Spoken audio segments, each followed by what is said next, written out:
فرزند زہرا یہ حالات برے ہیں۔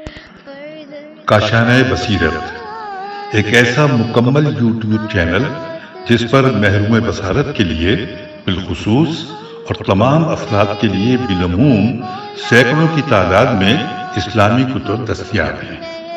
لہذا گزارش ہے کہ آپ اپنی ذمہ داری نبھاتے ہوئے کاشانہ بصیرت کو سبسکرائب کرنے کے ساتھ ساتھ بیل آئیکن کو پریس کیجیے تاکہ آپ علم کے حصول کے ساتھ ساتھ مذہب اہل بیت کی اشاعت میں بھی اہم کردار ادا کرتے رہیں۔ کاشانہ بصیرت۔ فرزند زہرا یہ حالات برے ہیں۔ بسم اللہ الرحمن الرحیم۔ السلام علیکم۔ یہ کتاب آپ کے لیے کاشانہ بصیرت کی یوٹیوب چینل کی جانب سے ریکارڈ کی جا رہی ہے۔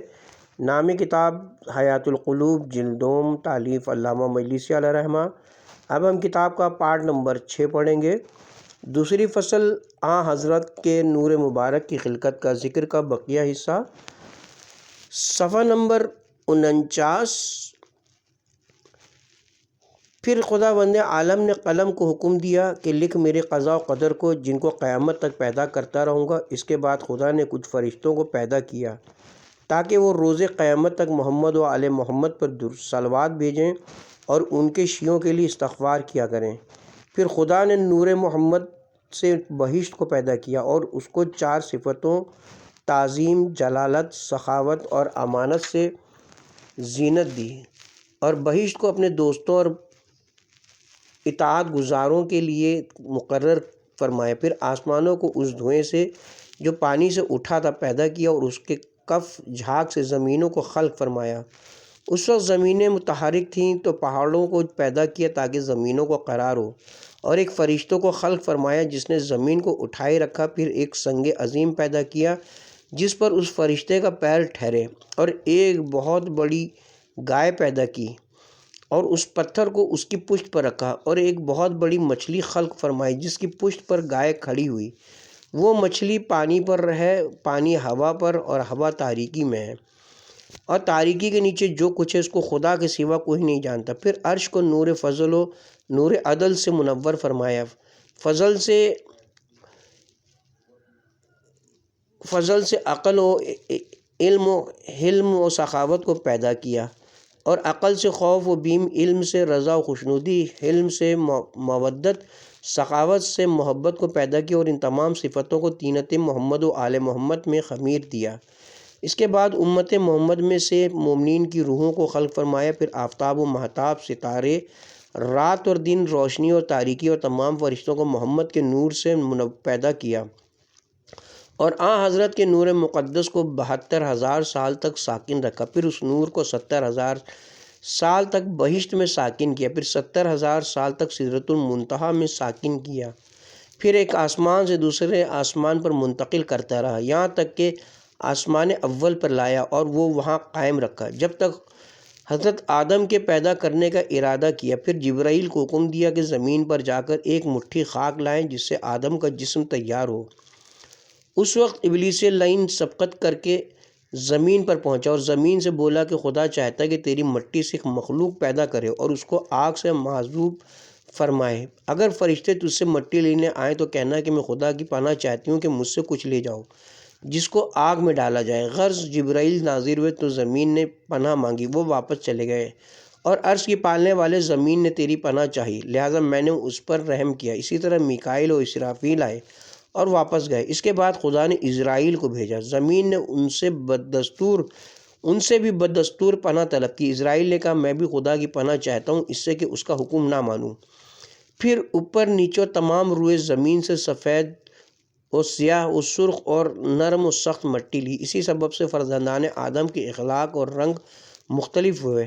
خدا نے اسرائیل پر وحی کی کہ تم نے کیوں نہ رحم کیا جس طرح اور فرشتوں نے رحم کیا تھا۔ عرش کی پالنے والے تیری اطاعت اس پر رحم سے بہتر تھی۔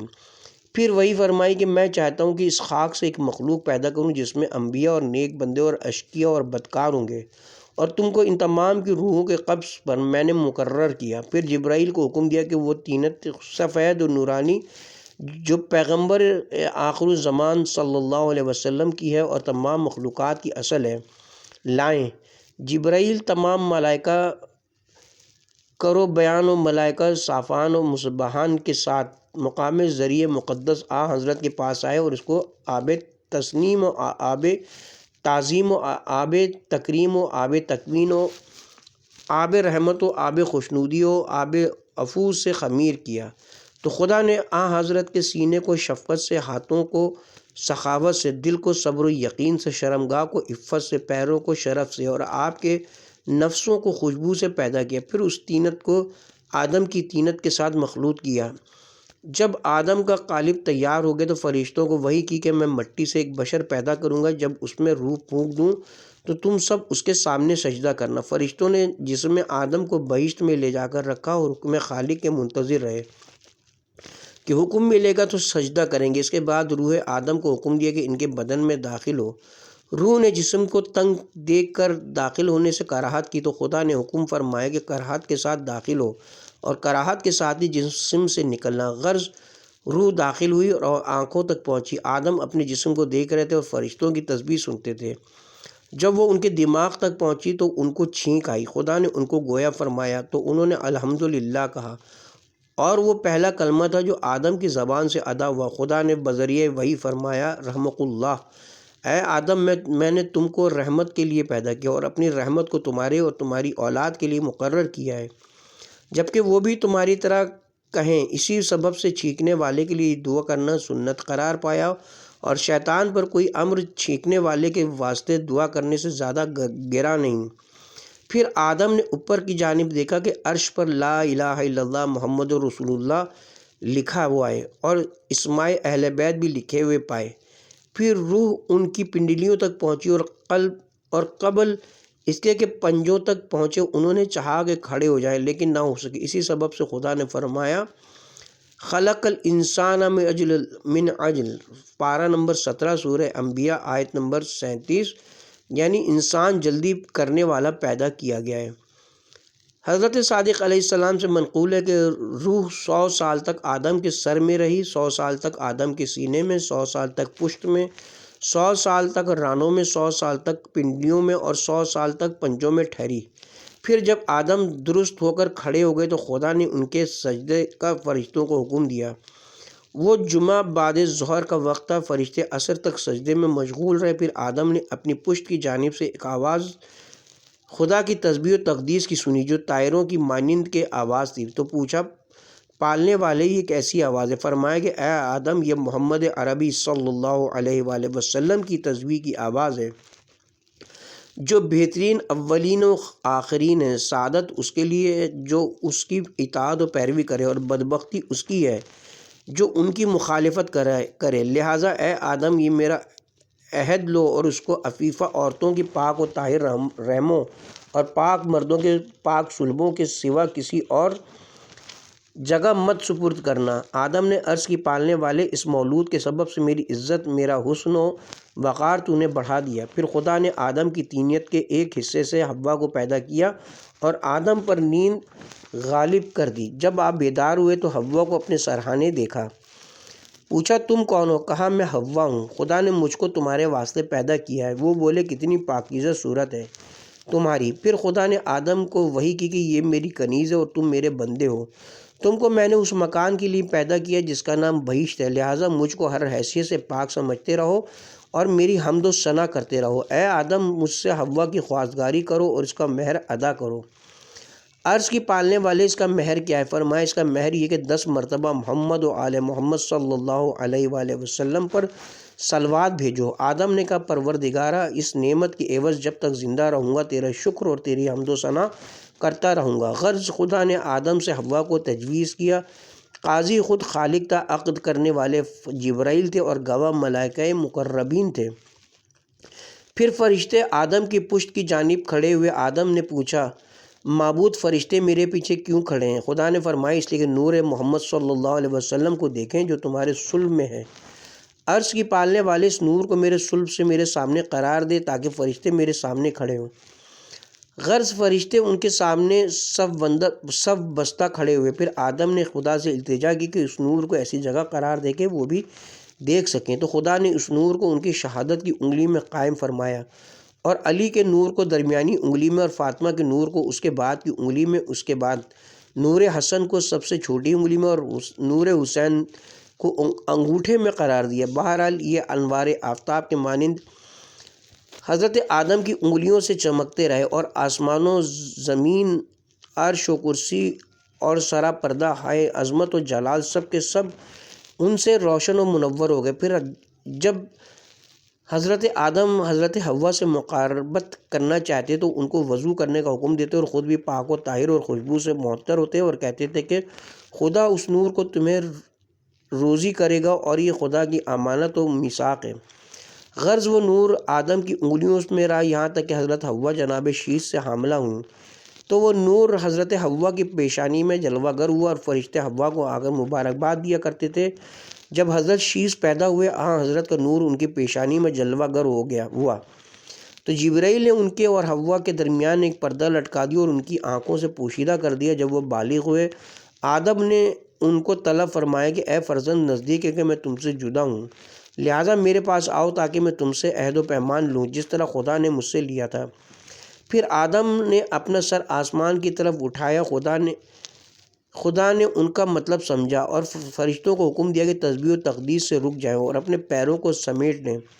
ساکنان بہشت اپنے بالا خانوں سے متوجہ ہوئے، بہشت کے تمام دریا ساکن ہو گئے، نہریں جاری ہو گئیں اور پتیوں کی آوازیں اٹھیں۔ غرض سب کے سب حضرت آدم کی آواز سننے کی جانب متوجہ ہوئے، اور خدا نے ان کو وحی فرمائی کہ اے آدم کہو جو کہنا چاہتے ہو۔ تو آدم نے کہا اے خدا، اے ہر نفس اور روشنی بخشنے والے، آفتاب و مہتاب کے خالق، تو نے جس طرح چاہا مجھے پیدا کیا اور مجھے اس نور مقدس کو سپرد فرمایا جس سے میں نے برکتیں اور کرامتیں مشاہدہ کی۔ پھر وہ نور میرے فرزند شیش کی جانب منتقل ہوا۔ اب میں چاہتا ہوں کہ اس سے عہد و پیمان لوں جس طرح تو نے مجھ سے لیا تھا، اور اس پر تجھ کو گواہ کرتا ہوں۔ خدا کی جانب سے آواز ہے کہ ہاں اے آدم، اپنے فرزند شیش سے عہد لو اور جبرائیل اور میکائیل اور تمام فرشتوں کو گواہ قرار دو۔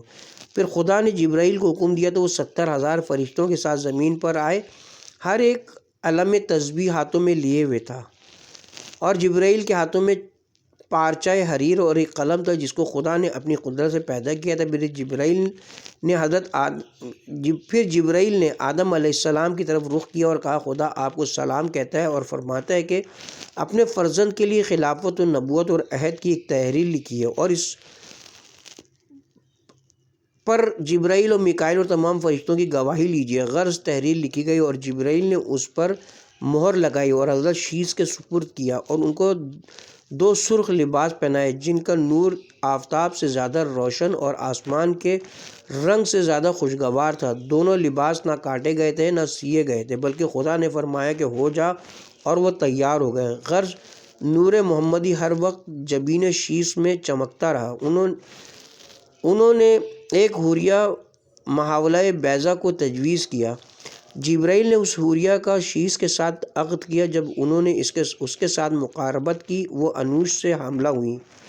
اس وقت ایک منادی نے ندا کی کہ اے بیضہ، تجھ کو گوارا اور مبارک ہو کہ خدا نے بہترین اولین و آخرین اور سید الانبیاء کا نور تیرے سپرد فرمایا۔ جب انوش پیدا ہوئے اور بالغ ہوئے، شیش نے عہد و پیمان ان کے سپرد کیا، اور نور محمدی ان کے فرزند قینان کی جانب منتقل ہوا، ان سے مہلائل کی طرف، ان سے بازو کی جانب، ان سے اخنو کی طرف منتقل ہوا جن کو ادریس بھی کہتے ہیں، اور ادریس سے متشلج کے پاس پہنچا، اور ادریس نے ان سے عہد و اقرار لیا، ان سے ملک کی جانب، اور ان سے حضرت نوح کی طرف منتقل ہوا، نوح سے سام، سام سے ان کے فرزند ارمخشد، اور ان سے ان کے بیٹے عابر، اور ان سے قالے، ان سے ارغوان سے شارخ، ان سے تاخور، اور ان سے طارق کی جانب، پھر ان سے حضرت ابراہیم کی جانب منتقل ہوا، ان سے حضرت اسماعیل، پھر ان سے قیدار، اور ان سے حمیز، ان سے بنت، ان سے صحب، ان سے عود، ان سے عدنان، ان سے معد، ان سے نزار، ان سے مغیر، ان سے الیاس، ان سے مدرکہ، ان سے خزیمہ، ان سے کنانہ، اور ان سے قصے، ان سے لوئی، ان سے غالب، ان سے فہر، ان سے عبد مناف، اور ان سے جناب ہاشم کی جانب منتقل ہوا جن کو عمر الاولا بھی کہتے تھے۔ حضرت صلی اللہ علیہ وسلم کا نور ان سے ساطع تھا، اس حد تک کہ جب وہ مسجد الحرام میں داخل ہوتے تھے کعبہ ان کے نور سے روشن ہو جاتا تھا، اور ہمیشہ آپ کے چہرے اقدس سے روشنی آسمان کی جانب بلند ہوتی تھی۔ جب آپ کی والدہ ماجدہ عاتقہ پیدا ہوئی، ان کے دونوں طرف گیسو تھے، جس طرح حضرت اسماعیل کے تھے، جن سے نور آسمان کی طرف بلند ہوتا تھا۔ اہل مکہ ان کا یہ حال دیکھ کر تعجب کرتے تھے۔ ہر طرف سے عرب کے قبیلے مکے میں آنے لگے، کاہن سب اٹھ کھڑے ہوئے، بتوں کی زبانوں پر حضرت کی فضیلت جاری ہو گئی۔ حضرت ہاشم جس پتھر اور سنگریزے کی طرف سے گزرتے تھے، وہ بقدرت الہی گویا ہو کر ندا دیتے کہ اے ہاشم، آپ کو خوشخبری ہو کہ آپ کی اولاد میں بہت جلد ایک فرزند ہوگا جو خدا کے نزدیک بہت بلند مرتبہ اور مخلوق کے نزدیک نہایت عزت والا ہوگا، یعنی محمد مصطفیٰ صلی اللہ علیہ وآلہ وسلم جو خاتم المرسلین ہے۔ حضرت ہاشم اگر تاریکی میں گزرتے تھے، آپ کے نور سے ہر طرف روشنی ہو جاتی تھی۔ جب عبد مناف کی وفات کا وقت آیا، انہوں نے جناب ہاشم سے عہد و پیمان لیا کہ حضرت رسالت مآب کا نور سوائے زن مسلمہ و صالحہ و نجیبہ کے رحم کے کہیں اور سپرد نہ کریں۔ ہاشم نے اقرار کیا۔ اس وقت کے بادشاہ آرزو اور تمنا کرتے تھے کہ اپنی لڑکی حضرت ہاشم کے نکاح میں دیں، اور کثیر مال ان کے لیے بھیجتے تھے کہ شاید وہ ان سے رشتہ کرنے پر راضی ہو جائیں۔ ہاشم ہر روز کعبے کے پاس آتے تھے، 7 مرتبہ طواف کرتے تھے اور کعبے کے پردے سے لپٹ جایا کرتے تھے۔ جو شخص ان کے پاس آتا ان کی عزت کرتا، وہ برہنہ لوگوں کو کپڑے پہناتے، بھوکوں کو کھانا کھلاتے اور پریشان حال لوگوں کی حاجاتیں برلاتے، قرض داروں کے قرض ادا کرتے، جس شخص پر کوئی دیت ہوتی وہ خود ادا کرتے تھے، ان کا دروازہ کسی آنے والے کے لیے بند نہ ہوتا۔ اگر کبھی ولیمہ کرتے یا لوگوں کو کھانا کھلاتے تو اس قدر کافی انتظام کرتے کہ لوگ اپنے جانوروں اور طائروں کے لیے لے جاتے۔ اس طرح آپ کے لطف و کرم کا شہرہ تمام عالم میں ہو گیا، اور اہل مکہ کی بادشاہی آپ کے لیے مسلم ہو گئی۔ کعبے کی کنجیاں، حاجیوں کو کھانا کھلانا، چاہے زمزم، کعبے کی دولت، حاجیوں کی مہمانداری اور تمام امور مکہ آپ سے متعلق ہو گئے۔ نزار کا علم، اسماعیل کی کمان، ابراہیم کا پیراہن، شیش کی نالین اور نوح کی انگوشتری آپ کو میراث میں ملی۔ وہ حاجیوں کو گرامی رکھتے تھے اور ان کی حاجتیں پوری کرتے تھے۔ جب ذی الحجہ کا چاند طلوع ہوتا تھا، لوگوں کو جمع کر کے خطبہ پڑھتے اور فرماتے کہ لوگوں، تم کو خدا کی جانب سے امان ہے کہ تم اس کے گھر کے ہمسائے ہو۔ اس موسم میں خانہ خدا کی زیارت کے لیے لوگ آتے ہیں، وہ خدا کے مہمان ہوتے ہیں، اور مہمان دوسروں کی بنسبت عزت کا زیادہ مستحق ہوتا ہے۔ خدا نے تم کو اس کرامت و بزرگی سے مخصوص فرمایا ہے۔ عنقریب دور دور سے مقامات سے، ہر درہ اور عمیق جگہوں سے حاجی آتے ہوں گے، جن کے بال بکھرے ہوئے ہوں گے، ان کے جسم غبار سے بھرے ہوئے ہوں گے، تو ان کی مہمانی کرو، ان کی ہر طرح امداد کے لیے تیار رہو تاکہ خدا تم کو دوست رکھے۔ حضرت ہاشم کی ان نصیحتوں کے سبب اکابر قریش ان کاموں کے لیے بڑی بڑی رقمیں حاضر کرتے۔ حضرت چمڑے کے حوض نصب کرتے جن کو حاجیوں کے پینے کے لیے آب زمزم سے بھر دیا جاتا تھا۔ 7ویں ذی الحجہ سے ان کی ضیافت شروع کرتے اور ان کے لیے کھانا مینا و عرفات میں پہنچایا کرتے تھے۔ ایک سال مکے میں قحط پڑا، لوگوں کے پاس حاجیوں پر صرف کرنے کے لیے کچھ نہ تھا۔ جناب ہاشم کے پاس چند اونٹ تھے جن کو آپ نے شام بھیج کر فروخت کرا دیا اور اس کی تمام قیمت حاجیوں کی ضیافت میں صرف کر دی، اور ایک وقت کا کھانا اپنے واسطے نہ رکھا۔ اس سبب سے آپ کے کرم کا شہرہ اطراف عالم میں ہو گیا اور آپ کی سخاوت کا چرچا ہر طرف پھیل گیا۔ جب آپ کی جوان مردی اور سخاوت کا حال نجاشی بادشاہ حبش اور قیصر بادشاہ روم نے سنا آپ کی خدمت میں نامہ تہنیت لکھا اور آپ کے پاس ہدیہ روانہ کیا اور استدعا کی کہ ان کی لڑکیوں سے عقد کر لیں، شاید نور محمدی ان کی جانب منتقل ہو جائے، اس لیے کہ کاہنوں، راہبوں اور ان کے عالموں نے ان کو خبر دی تھی کہ یہ نور جو حضرت ہاشم کی جبین مبارک میں نور خاتم المرسلین ہے۔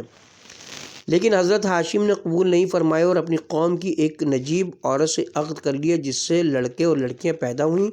لڑکوں کے نام اسد، مضر، عمرو اور سیفی تھے اور لڑکیوں کے نام ساسا، رقیہ، خلادہ اور ششہ تھا۔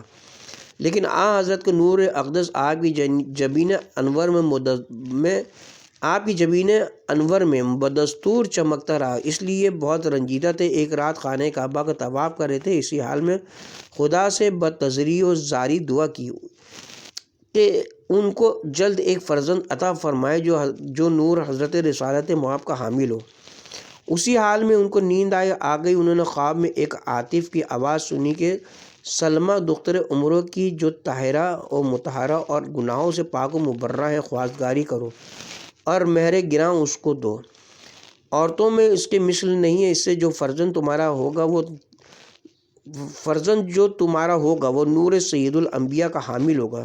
جناب ہاشم بیدار ہوئے اور اپنے چچا کے لڑکوں اور اپنے بھائی مطلب کو جمع کیا اور اپنا خواب ان سے بیان کیا۔ ان کے بھائی مطلب نے کہا، اے بھائی، وہ عورت جس کا نام آپ نے بتایا وہ قبیلہ بنی نجار کی ہے اور اپنی قوم میں عفت، نجابت اور کمال حسن و جمال میں مشہور و معروف ہے۔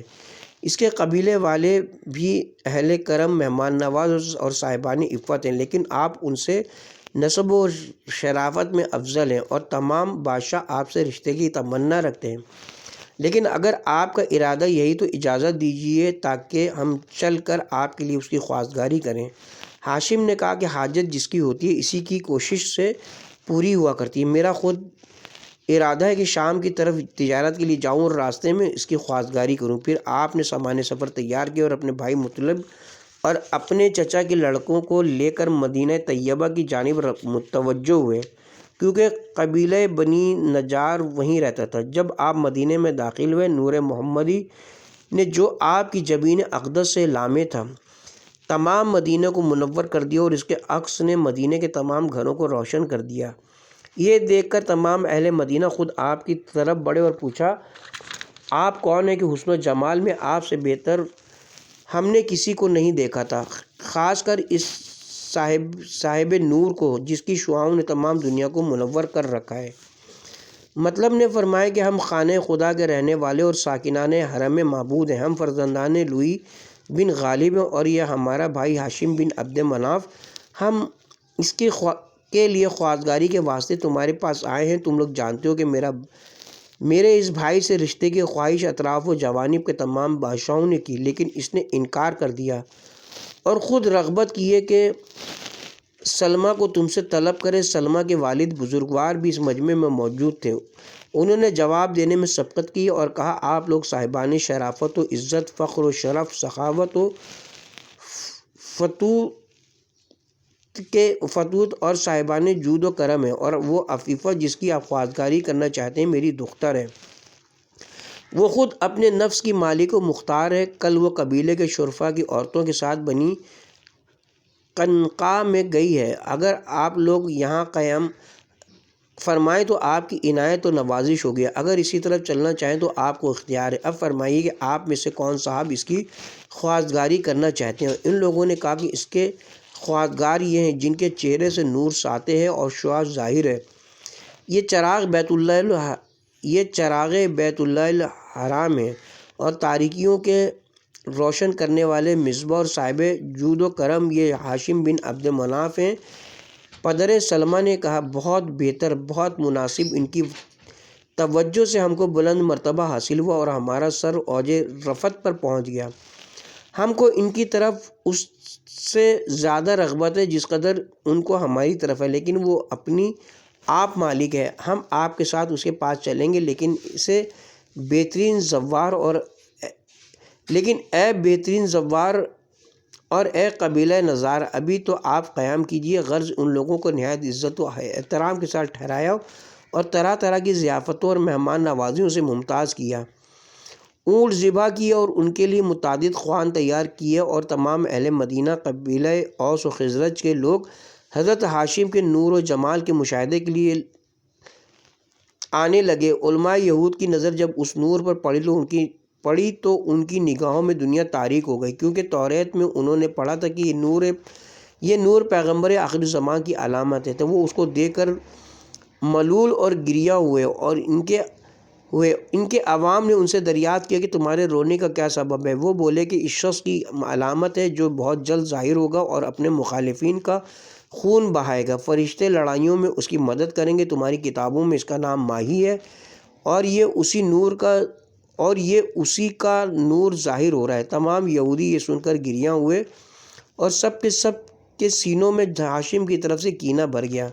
اسی روز سے حضرت کے نور کو گل کرنے کا ارادہ کر لیا۔ دوسرے روز صبح ہوتے ہی ہاشم نے اپنے اصحاب کو حکم دیا کہ فاخرہ لباس پہنے، اپنے سروں پر خود رکھیں، ذرا سینوں پر باندھیں اور علم نظار بلند کریں۔ اس کے بعد ان لوگوں نے حضرت ہاشم کو اپنے گھیرے میں لیا، جس طرح ستاروں کے درمیان چاند ہوتا ہے۔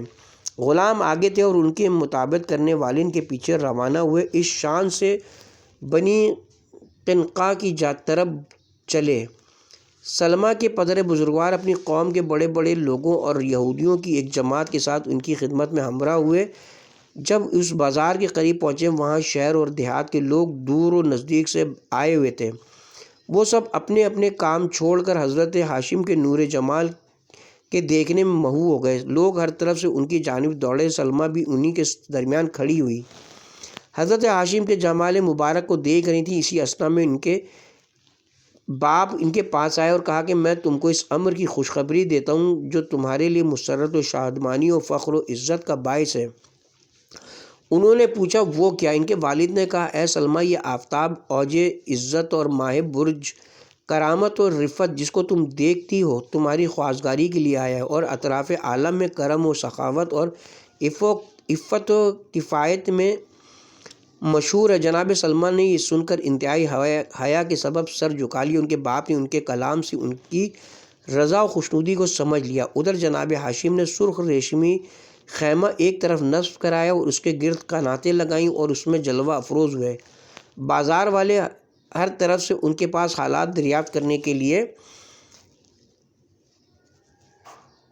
جمع ہوئے، اور حقیقت معلوم ہونے کے بعد ان کے سینوں کی بھٹی میں حسد کی آگ مشتعل ہوئی، کیونکہ سلمہ حسن و جمال، عفت و آداب اور حسن اخلاق میں یکتا زمانہ تھیں۔ اس وقت شیطان ملعون ایک مرد پیر کی صورت میں سلمہ کے پاس آیا اور بولا میں ہاشم کے ہمراہیوں میں سے ہوں اور تمہاری نصیحت و خیر خواہی کے واسطے آیا ہوں۔ یہ شخص اگرچہ حسن و جمال میں بہت زیادہ ہے، لیکن عورتوں سے بہت کم رغبت رکھتا ہے، اور جس عورت سے بہت زیادہ محبت کرتا ہے اس کو 2 مہینے سے زیادہ اپنے پاس نہیں رکھتا۔ بہت سی عورتوں سے نکاح کی اور طلاق دے دیا۔ اس میں بہادری اور شجاعت تو نام کو نہیں، نہایت بزدل اور ڈرنے والا آدمی ہے۔ سلمہ نے کہا اگر یہ صحیح ہے جو تم کہتے ہو تو اگر خیبر کے قلعوں کو میرے واسطے سونے اور چاندی سے بھر دیا جائے تب بھی میں اس کی جانب رخ نہ کروں گی۔ یہ سن کر ابلیس ملعون کو ڈھارس ہوئی۔ پھر ہاشم کے ساتھیوں میں سے ایک دوسرے شخص کی صورت میں سلمہ کے پاس آیا اور اسی طرح کی بیہودہ جھوٹی باتیں کی۔ پھر تیسری مرتبہ ایک دوسرے شخص کی صورت میں آ کر ایسے ہی بیان کیا۔ جب سلمہ کے والد آئے تو سلمہ کو رنجیدہ اور ملول دیکھا۔ پوچھا کیوں غمگین ہو؟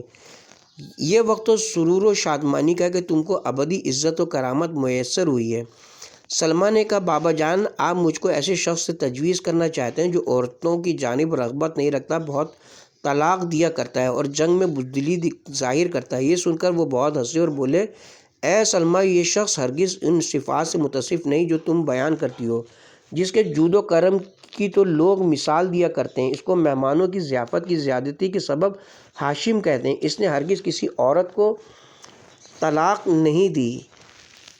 وہ شجاعت و بہادری میں تو مشہور زمانہ ہے، خوش مزاجی اور شیریں کلامی میں اس کا کوئی نظیر نہیں۔ جس نے تم سے اس کی مذمت کی وہ یقیناً شیطان ہے۔ غرض دوسرے روز سلمہ نے جو ہاشم کو دیکھا اس نور کی محبت میں جو ان کے جبین مبارک میں درخشاں تھا بے تاب ہو گئیں، اور ان کے پاس ایک پیغمبر کے ذریعے کہلا بھیجا کہ کل آپ میری خواستگاری کیجیے اور جس طرح مہر سے آپ میری آزاد طلب کریں گے آپ انکار نہ کیجیے گا، میں اپنے مال سے اس میں سے آپ کی مدد کروں گی۔ دوسرے روز جناب ہاشم اپنے اصحاب کے ہمراہ پدر سلمہ کے خیمے میں آئے۔ ہاشم اور مطلوب اور ان کے چچا زاد بھائی سب صدر خیمہ میں بیٹھے۔ تمام اہل مجلس حیرت سے ہاشم کے حسن و جمال کو دیکھنے میں مہو تھے کہ مطلب نے گفتگو شروع کی اور کہا، اے صاحبان عزت و کرامت و فضل و نعمت، ہم اہل بیت اللہ الحرام اور صاحبان مشاعر اعظام ہیں، لوگوں کے گروہ در گروہ ہماری طرف آیا کرتے ہیں، آپ لوگ خود بھی ہماری قدر و منزلت جانتے ہیں اور آپ لوگوں پر نور و درخشندہ محمدی صلی اللہ علیہ وسلم ظاہر ہے، جس کو خدا نے ہم سے مخصوص فرمائے۔ ہم فرزندان لوئی بن غالب ہیں اور وہ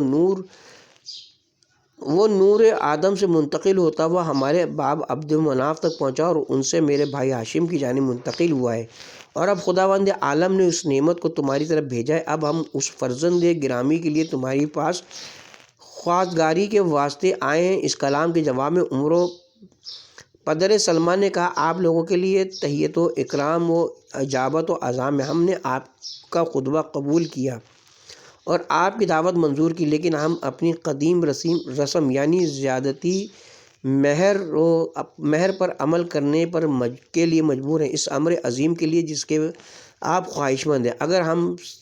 اگر ہم میں پہلے سے یہ رواج نہ ہوتا تو میں اس کا اظہار نہ کرتا۔ جناب مطلب نے فرمایا، ہم 100 اونٹ جن کی آنکھیں سیاہ اور بال سرخ ہیں مہر میں دیتے ہیں۔ اسی مجمع میں ابلیس بھی تھا۔ پدر سلمہ کے پاس آیا اور رو کر کہنے لگا کہ مہر اور زیادہ ہونا چاہیے، تو سلمہ کے باپ نے کہا، اے بزرگوارو، آپ کے نزدیک ہماری لڑکی کی اتنی ہی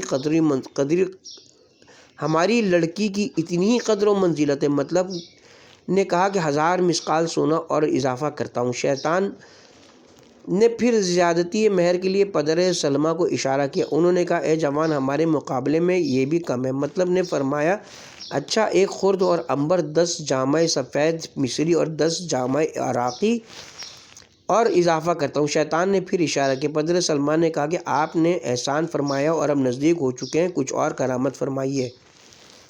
مطلب نے کہا، 5 کنیزیں خدمت کے لیے بھی حاضر کرتا ہوں۔ شیطان نے پھر مہر کی زیادتی کے لیے کہا۔ سلمہ کے والد نے کہا، اب جو کچھ دیں گے وہ سب آپ ہی کے پاس واپس جائے گا۔ مطلب نے کہا، 10 اوقیہ مشک اور 5 قد کافور بھی اضافہ کیا۔ اب راضی ہوئے۔ شیطان نے پھر وسوسہ ڈالنا چاہا تو سلمہ کے پدر نے ڈانٹ کر کہا، اے بڈھے، دور ہو، تو نے مجھے اس مجلس میں شرمندہ کیا۔ مطلب نے بھی اس کو ملامت کیا اور خیمے سے نکال دیا۔ اسی کے ساتھ یہودی بھی مغموم و محزون باہر چلے گئے۔ اس کے بعد سلمہ کے باپ سے یہودیوں کے سردار نے کہا، وہ ابلیس مرد پیر شام و عراق کے عقلمندوں میں سے ہے، کیونکہ اس کے مشورے پر تم نے عمل نہ کیا، اور ہم راضی نہیں ہیں کہ اپنی لڑکی کو ایسے مفلس کو دیں جس کے مانند ہمارے ملک میں نہ ہوگا۔ یہ سنتے ہی 400 یہودیوں نے جو وہاں موجود تھے تلواریں کھینچ کر کھڑے ہو گئے۔ ادھر حرم کے سواروں نے بھی جناب ہاشم کی ہمراہی میں جو 40 اشخاص تھے تلواریں نکالنی۔ مطلب نے یہودیوں کے سردار پر حملہ کیا اور ہاشم نے ابلیس لعین پر وہ بھاگا، لیکن ہاشم نے پکڑ لیا اور اٹھا کر بلند کیا، پھر زمین پر پٹکا اور حضرت رسالت مآب صلی اللہ علیہ وسلم کا نور اس پر چمکا تو اس نے ایک نعرہ مارا اور تیز ہوا کی مانند ہاشم کے ہاتھ سے نکل گیا۔ پھر مطلب کو دیکھا، انہوں نے یہودیوں کے سردار کو 2 ٹکڑے کر دیا تھا۔ پھر ہاشم اور ان کے ساتھیوں نے بہت سے یہودیوں کو قتل کیا۔ مدینے میں یہ خبر پہنچی تو عورتیں اور مرد سب اس طرف دوڑے۔ جب 70 یہودی قتل ہو چکے تو باقی ماندہ بھاگ کھڑے ہوئے اور حضرت سرور کائنات کے بارے میں ان کی عداوت اور زیادہ مضبوط ہو گئی۔ ہاشم نے کہا، میرے خواب کی تعبیر ظاہر ہو گئی۔ پدر سلمہ نے کہا، بس اب ان کو جانے دیجیے اور شادی کو رنج و اندوز سے تبدیل نہ کیجیے۔ یہ سن کر ہاشم اپنے خیمے میں واپس گئے اور ولیمے کا انتظام کیا اور تمام حاضرین کو کھانا کھلایا۔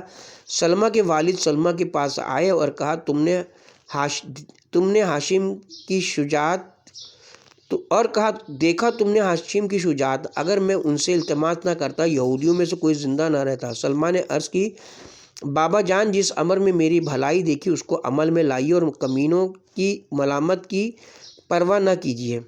غرض سلمہ کے والد سادات مکہ کے پاس آئے اور کہا اے بزرگواران حرم خدا، رنج و کدورت دل سے دور کیجیے، میری لڑکی آپ کی خدمت میں ہدیہ ہے، مجھے اور کوئی خواہش و آرزو مہر و مال کی نہیں ہے۔ مطلب نے کہا ہم نے جو کہہ دیا اس پر اور زیادہ کر کے دیں گے۔ اور ہاشم سے کہا کیوں بھائی، جو کچھ میں نے مہر آپ کے بارے میں کہہ دیا آپ اس پر راضی ہیں؟ کہا ہاں۔ پھر ایک دوسرے سے مصافحہ کیا اور سلمہ کے والد نے ہاشم و مطلب پر اور ان کے تمام ہمراہیوں پر مال کثیر اور عنبر و مشک و کافور نثار کیا۔ پھر سب لوگ وہاں سے ماں سامان و اسباب مدینے میں آئے۔ وہاں اس بہترین عبد مناف کا اس کو ہر صدف کرامت کے ساتھ زفاف ہوا۔ کچھ دنوں کے بعد سلمہ کو جب ہاشم کے اخلاق پسندیدہ سے پوری واقفیت ہو گئی تو جو کچھ مہر میں ہاشم سے حاصل ہوا تو ان کو کچھ اضافے کے ساتھ واپس کر دیا۔ اسی شب نطفہ پاک عبد المطلب کا گوہر شاہوار صدف طاہرہ سلمہ میں پہنچا اور نور محمدی سلمہ کی پیشانی میں جلوہ گر ہوا۔ تمام مدینے والے سلمہ کو اس کی کرامت عظمہ پر مبارکباد دیتے تھے۔ اس نور روشن و منور سے سلمہ کا حسن و جمال زیادہ ہو گیا۔